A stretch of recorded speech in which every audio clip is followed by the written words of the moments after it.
All right, in this video we're going to talk about how to take your CRM contacts and how to move them into your Snapchat and potentially utilize Snapchat to nurture your leads. Okay, so the first step you want to do is go to your CRM. In this case, we are going to be using the HubSpot CRM because that's what we use here at Huify. And you're going to want to filter your CRM by known phone numbers. So I'm going to add a filter here. I'm going to type in phone.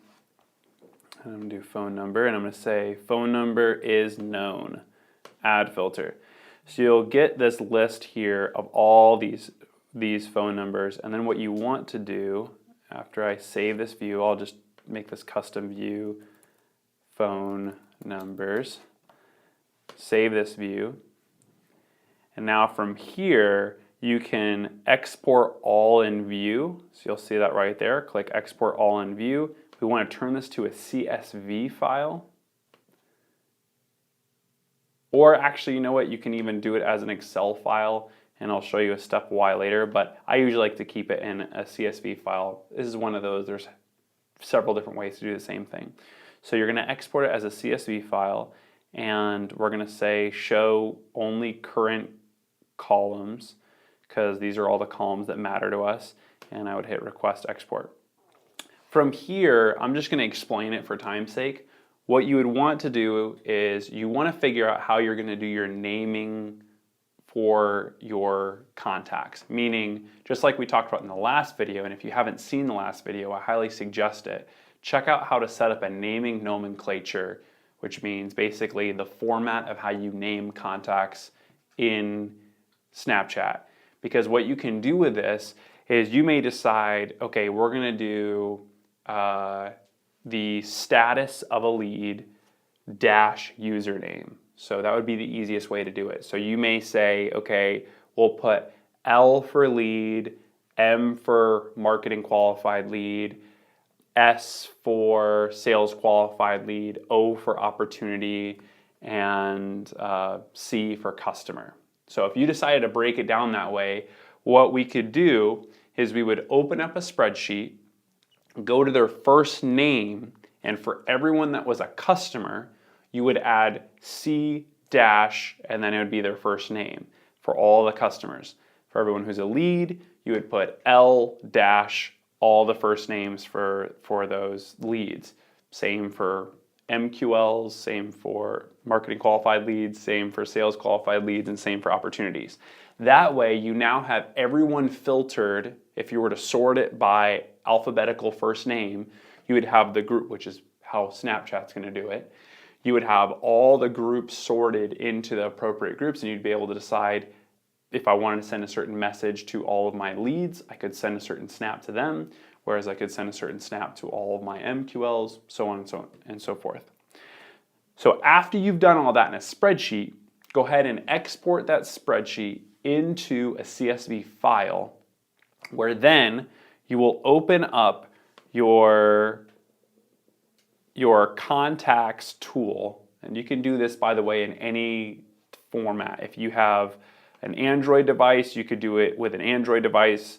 I'm doing it with my iPhone, and so I've got my Mac, and so I'm using iOS to do this. But what you can do is from that CSV file, you will go to,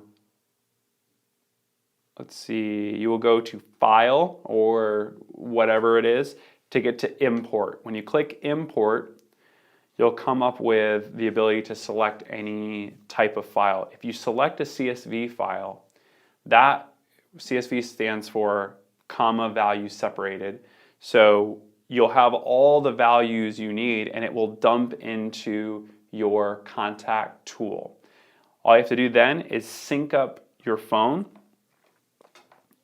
So I'm going to sync up my phone here. Once all the contacts have been added to your address book, you sync up your phone to your computer, open this up, and then you would go into whatever tool you use, whether it's, again, if you're using an iPhone, you can use iTunes or whatever else, and you want to sync your phone and your computer so all of the contacts have been added to your phone.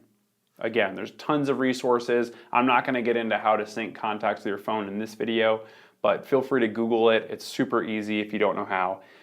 Once you've added all of your contacts onto your phone, keep in mind there's going to be a ton of contacts. So if you have a company phone, or if you have a different device, or even I've heard of people doing this with iPads or other things like that, that's totally up to you. I'm going to let you figure out how you want to manage your contacts. I'm just telling you how to get your contacts into Snapchat.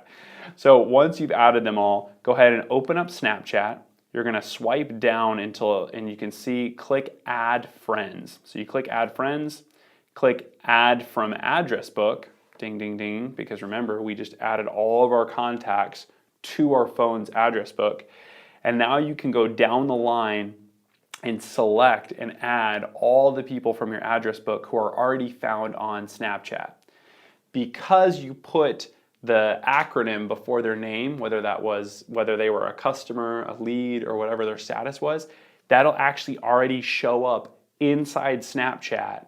And so when you add them, it'll maintain whatever you name them as. And so it's a great way to already have them organized. After you have already added all of them, moving forward, just like we covered in the last video, if you swipe down, you can click on My Friends, and you will be able to sort by, if you go down to C, you could sort by everyone who's a customer, or you could go down to leads. I don't have my phone set up this way, I actually have it in emojis. Then you could have all of your leads right here, or whatever else, but you'd have them alphabetically, so when you send a message, you can select everyone you want to from that message and just send it to that individual audience, and you don't have to worry about sending it to your whole story. So that is how you get your CRM into your phone, and that is how you add your CRM contacts to Snapchat while also keeping some clarity on where they're at in their buying cycle stage.